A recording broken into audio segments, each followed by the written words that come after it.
Bismillahirrahmanirrahim. Welcome to lecture 19 of Principles of Communication. In today's lecture, we will be discussing various topics related to the quantization. इससे पहले हमने sampling के ऊपर कुछ discussion की, sampling and sampling theorem, और फिर जो एनालॉग पल्स मॉड्यूलेशन टेक्निक्स को भी हमने थोड़ा सा डिस्कस किया. Pulse amplitude modulation, pulse width and pulse position modulation techniques. तो now moving towards digital communication, हमने देखा है कि एक सिग्नल की डिजिटाइजेशन जो है वो उसकी sampling and the second step is quantization. तो क्वांटाइजेशन क्या होती है और उसको हमने डिफाइन किया व्हाट इज़ क्वांटाइजेशन प्रोसेस और किस तरह से उसको हम अचीव करते हैं. फिर क्वांटाइजेशन एरर या क्वांटाइजेशन नॉइज़ को किस तरीके से हम डिस्क्राइब करते हैं, क्योंकि क्वांटाइजेशन इज़ इरिवर्सिबल प्रोसेस और उसमें नॉइज़ जो है वो एक्यूमुलेट होगी, इनकॉर्पोरेट ज़रूर होगी, बिकॉज हम एक जो है कंटिन्यूस वैल्यू को डिस्क्रिटाइज कर रहे हैं. यूनिफॉर्म क्वांटाइजर्स और non uniform quantizers, these are two variants of quantization. Uniform में बेसिकली हमारे जो स्टेप्स हैं वो इक्वल स्पेस्ड होते हैं, नॉन यूनिफॉर्म में वो इक्वली स्पेस्ड नहीं होते. तो यूनिफॉर्म क्वांटाइजेशन को हमने डिस्क्राइब किया और उसकी टाइप्स कौन सी हैं और नॉन यूनिफॉर्म क्यों हम उसको प्रेफर करते हैं, और उसमें म्यूला और एला कंपाउंडिंग को भी हमने इसमें इंक्लूड किया. After sampling we have this quantization. Digital communication के अंदर हम उसको एनालॉग टू डिजिटल कन्वर्जन जो करते हैं, तो उसमें quantization is another important process.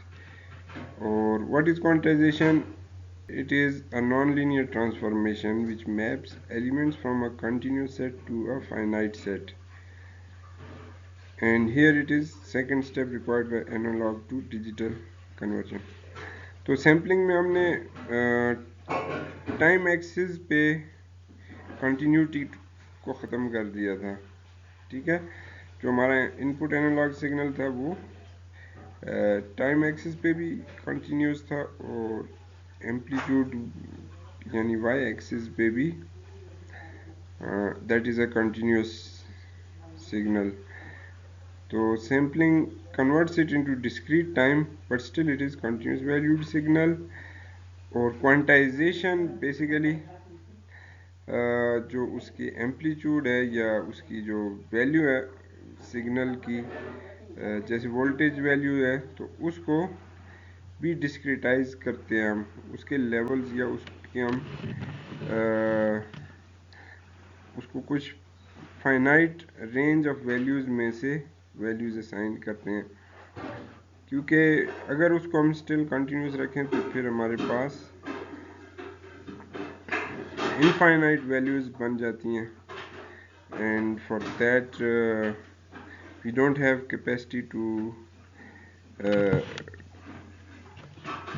exactly deal with that, so we quantize and discretize that amplitude levels.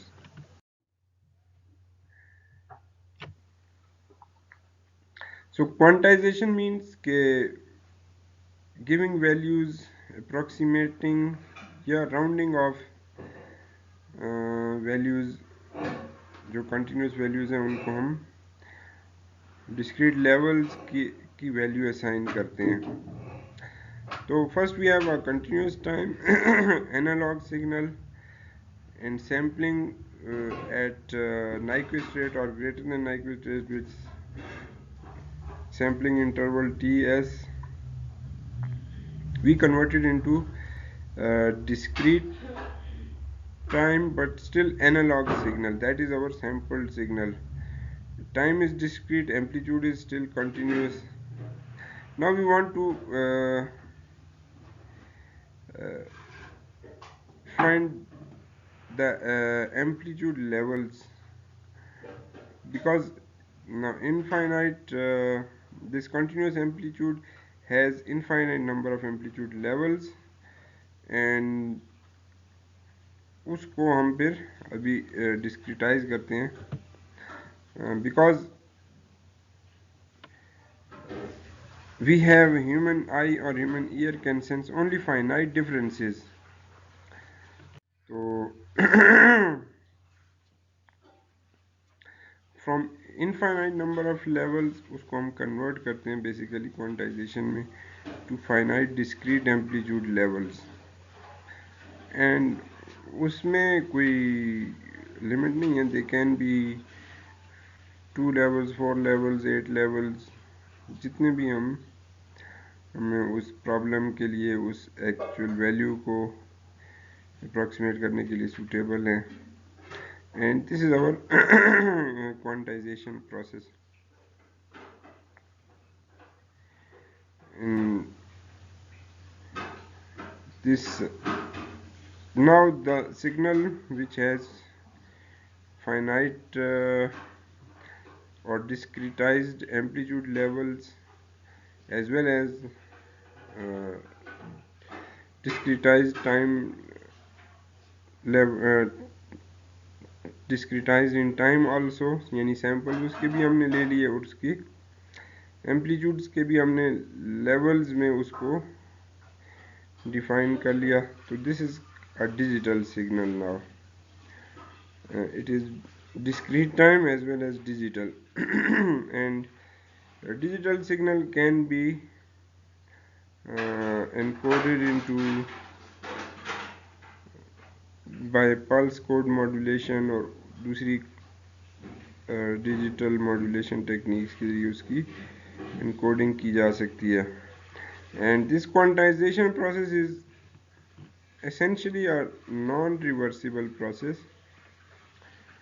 यानी हम वो लेवल्स तो वापस डिफाइन कर लेंगे, लेकिन जो रिसीव्ड सिग्नल है उसमें लेवल तो आइडेंटिफाई हो जाएंगे, लेकिन एग्जैक्टली फिर उन लेवल से वही वाला इनपुट सिग्नल हमें नहीं मिलेगा, बल्कि उसको हम अप्रॉक्सीमेट करेंगे.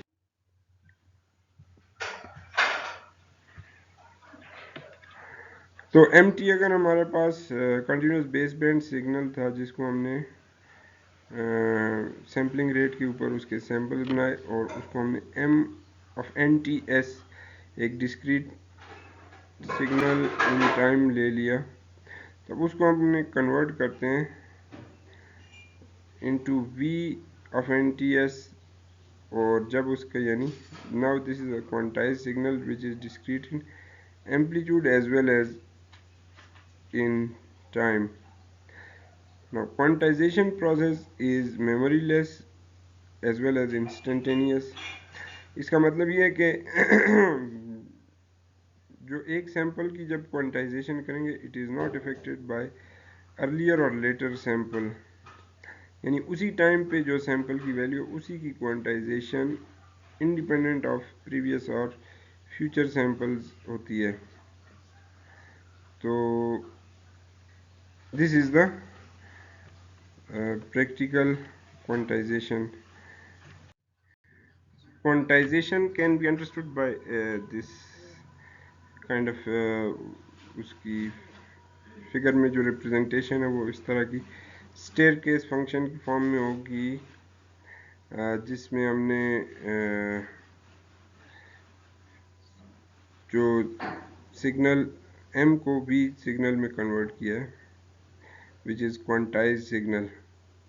तो इसमें सपोज वी हैव हमने क्वांटाइजेशन लेवल जो है वो 4 लेवल्स यूज़ करने हैं. तो step size will be our जो पीक टू पीक वोल्टेज है उसको 4 से डिवाइड कर दें. तो 4 स्टेप्स में हमने इसकी एम्पलीट्यूड को डिवाइड कर लिया, डेल्टा 0, डेल्टा 1, डेल्टा 2 और डेल्टा 3, और जो यानी इनपुट सिग्नल के एम्पलीट्यूड्स को फिर हमने अप्रॉक्सीमेट कर लिया कि वो कौन से डेल्टा में लाई करेगा। तो उसमें थोड़ा सा ज़ाहिर है कि या तो वो उस स्टेप के जो मिडल है उसके थोड़ा ऊपर होगा या नीचे होगा, तो क्वांटाइजेशन एरर यहाँ पे इंट्रोड्यूस होगा। And difference between M and V is called quantization error or quantization noise. Error is V minus M. जो उस फिगर में जो शेडेड पोर्शन था, that is our quantization error, यानी जिसको हमने रिमूव कर दिया, एलिमिनेट कर लिया। और ideally we want to minimize this quantization error to make it as small as possible. उसके लिए हमें यानी स्टेप साइज के साथ रिलेटेड है, स्टेप साइज बड़ा होगा तो एरर भी बड़ा होगा, तो स्टेप साइज को रिड्यूस करना पड़ेगा। और स्टेप साइज को रिड्यूस करने के लिए नंबर ऑफ लेवल्स जो है वो इंक्रीज करने पड़ेंगे, बिकॉज जो हमारी रेंज है from maximum to minimum amplitude वो फिक्स है, तो उसमें लेवल जितने ज़्यादा होंगे उसका स्टेप साइज उतना कम हो जाएगा। एंड मैक्सिमम एरर जो किसी भी उसमें आ सकता है कन्वर्जन में, that is equal two plus minus s/2, where s is our step size.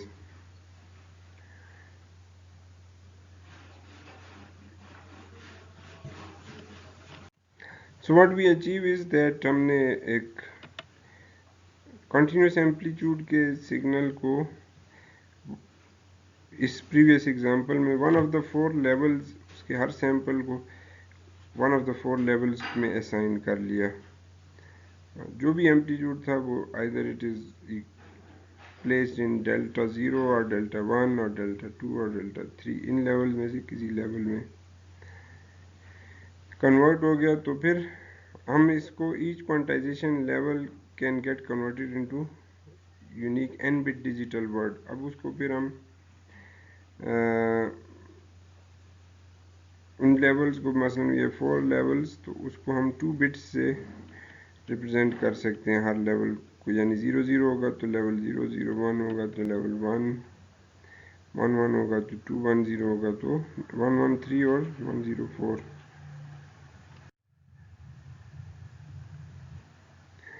If n is our 4 bits, तो फिर we can have 16 levels, or if n is 2 bits we can have 4 levels. तो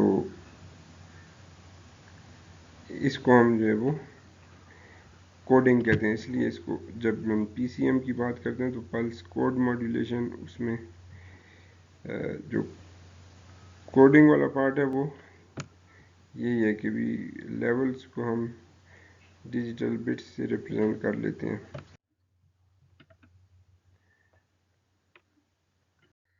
So as for quantizers, there are two types. They can be classified into uniform and non-uniform quantizers. और ये distinction जो है उसकी base पे है कि हमारा जो बिटवीन मैक्सिमम एंड मिनिमम जो वोल्टेज लेवल्स हैं उनमें हम जो लेवल्स डिफाइन कर रहे हैं तो वो इक्वली स्पेस लेवल्स होंगे या नॉट इक्वली स्पेस्ड होंगे। अगर इक्वली स्पेस्ड होंगे तो वो यूनिफॉर्म क्वांटाइजर होगा, और नॉन यूनिफॉर्म में हमारे वोल्टेज लेवल्स और जो जो हम रिप्रेजेंटेशन लेवल्स डिफाइन कर रहे हैं they are not equally spaced. तो uniform quantizers are easier to understand and define, लेकिन प्रैक्टिकली थोड़ा सा जो वॉइस और म्यूज़िक कम और ऑडियो कम्युनिकेशन में उनकी परफॉर्मेंस इतनी अच्छी नहीं थी, इस वजह से नॉन यूनिफॉर्म को प्रेफर किया जाता है इन प्रैक्टिकल एप्लीकेशंस। तो लेट्स फर्स्ट डिस्क्राइब यूनिफॉर्म क्वांटाइजर्स,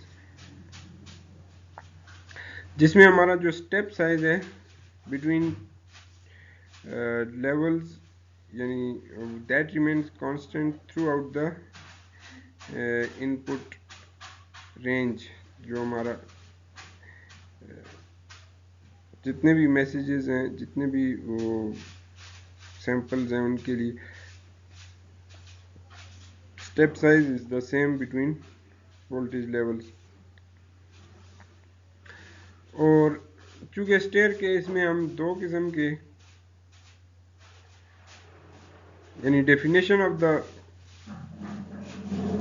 जो स्टेप है उसको दो तरह से डिफाइन कर सकते हैं। ट्रेड मिड ट्रेड के ऊपर अगर हम स्टेप को डिफाइन करते हैं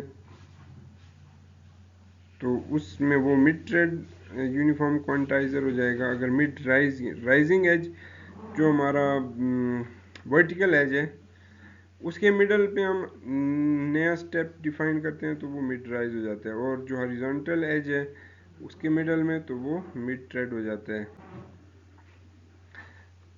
तो that is just two different definitions. Okay, how do you define the step rise? In mid tread, origin lies in middle of tread. In mid rise, origin lies in the middle of the riser. और ये इसको define किया गया कि हम जो mid tread में हमारा लेवल ये मसलन S/2 और 3S/2 के मिडल में लेवल 1 होगा, ओरिजिन पे लेवल 0 है, फिर जो लेवल 2 है वो 3S/2 और 5S/2 के मिडल में अकर हो रहा है। और मिड राइज में हम देखें तो वर्टिकली हमने ओरिजिन पे हमारा एक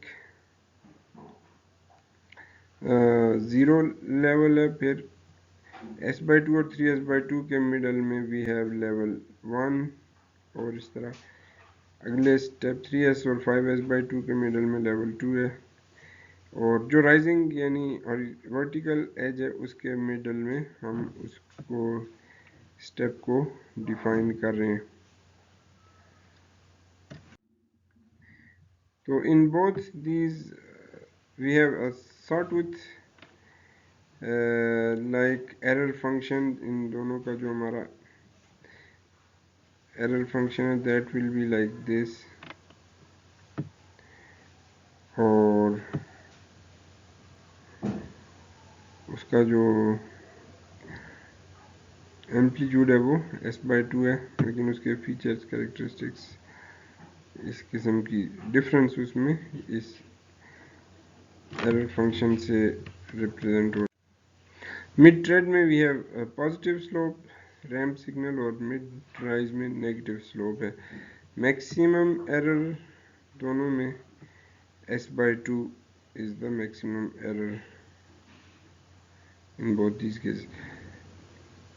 So this is uniform quantization or uniform quantizers, but like we discussed earlier उसमें we have practical issues के they are not very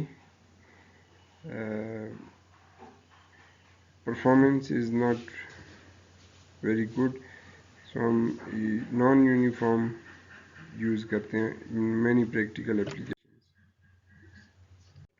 So in non-uniform quantizers our step size is not uniform, वो variable होता है, because practically uniform quantization is not efficient.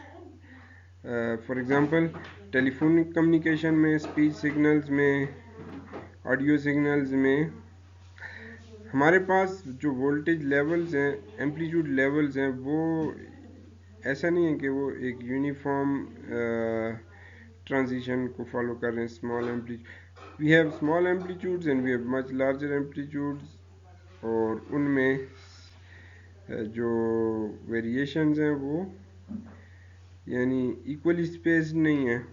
इस वजह से non uniform quantizer is more appropriate और वो ज़्यादा एफिशिएंट होंगे उसकी क्वांटाइजेशन के लिए।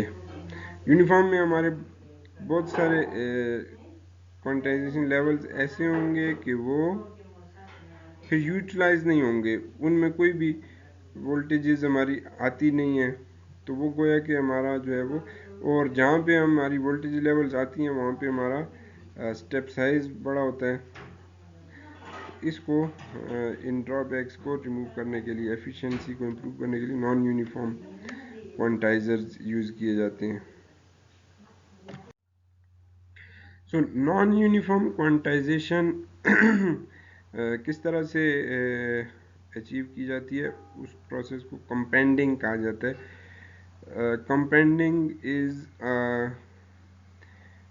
दो टर्म्स को मिलाकर ये टर्म बनाई गई है, कंप्रेशन एंड एक्सपेंशन। कंप्रेशन और compressing at the transmitter side and then expanding at the receiver side. और क्यों कंप्रेसिंग की जाती है ट्रांसमीटर साइड पे?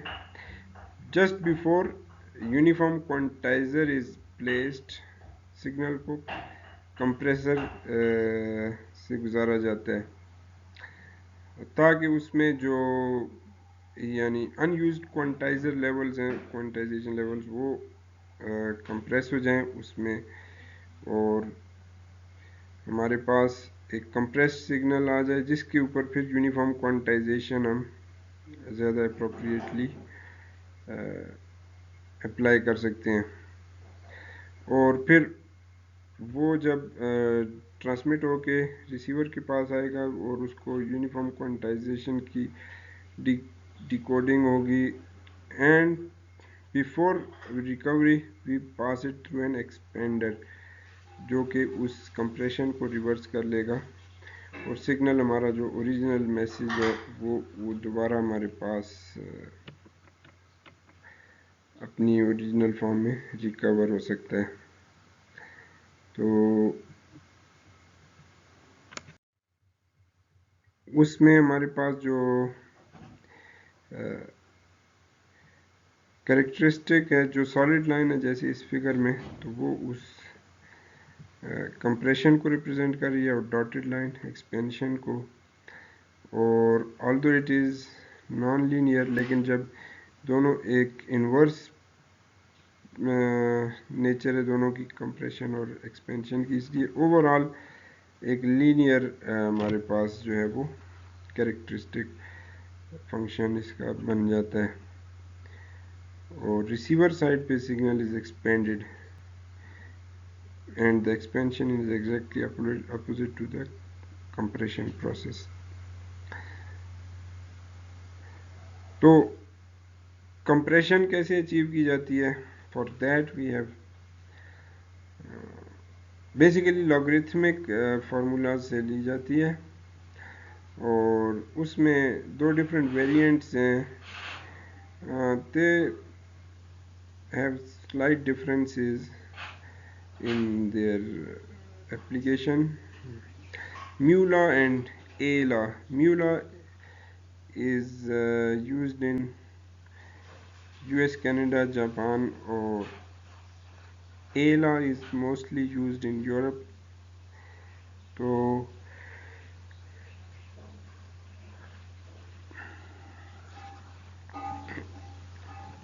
इसमें क्या डिफरेंसेस हैं इसको थोड़ा सा देख लेते हैं। फार्मूला के अंदर स्लाइट डिफरेंसेस हैं, mainly their objective is the same to achieve compression. So mu law and A law is, इसमें जो mu और A हैं ये दो कांस्टेंट वैल्यूज़ हैं जो इनके फार्मूलाज में यूज़ होती हैं, इस वजह से इनको म्यू लॉ और ए लॉ कहा जाता है। और ये इनके फार्मूलाज गिवन हैं जिसमें वी मॉड वी और मॉड एम जो है, these are normalized input and output voltages, तो उनकी इक्वेशंस बताई हुई हैं। और म्यू लॉ में v is equal to log 1 plus mu mod m divided by log 1 plus mu. log is natural logarithm. और इसी तरह ए लॉ में जो है वो इक्वेशंस दूसरी दो इक्वेशंस से उसको इम्प्लीमेंट किया गया है। तो these are the compression functions in mu law and a law। और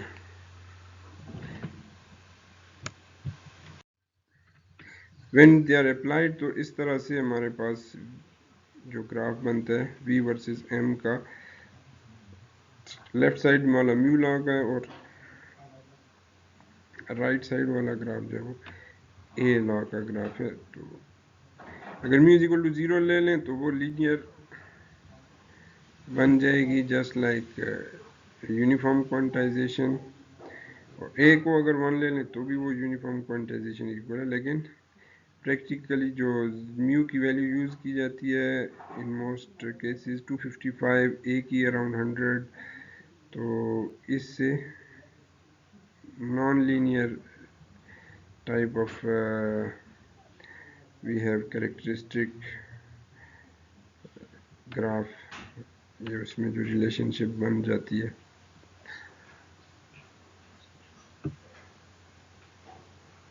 और इससे हम फिर वो नॉन यूनिफॉर्म कंप्रेशन अचीव करते हैं। And how do we define step size in such quantization, non-uniform quantization? So reciprocal of the slope defines the step size। और reciprocal of slope को अगर हम इसमें डिफाइन करें तो वो उसके लिए हमारे पास ये D V over D M, इसका derivative is the slope in functions का, दैट इज गिवन हियर। और ये स्लोप इसको अगर हम इन्वर्स कर लेंगे, रेसिप्रोकेट कर लेंगे, तो हमें स्टेप साइज मिल जाएगा। This is the reciprocal of slope. अब ये हमारा जो है वो स्टेप साइज को डिफाइन कर देते हैं। अब ये यूनिफॉर्म स्टेप साइज नहीं है, तो इस तरह से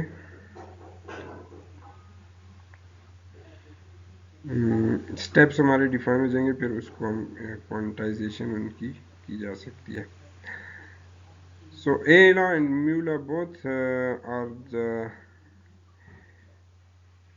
compending formulas used in pulse code modulation telephone system। They are very practical। और कई आपके पास जो है इंटरनेट टेलीफोनी सिस्टम जो होते हैं उनमें आपके पास चॉइस होती है, आप खुद इसमें सेलेक्ट कर सकते हैं, म्यू लॉ को यूज़ करते हैं या ए लॉ को यूज़ करते हैं। तो उसमें भी यही सेम पर्पस होता है।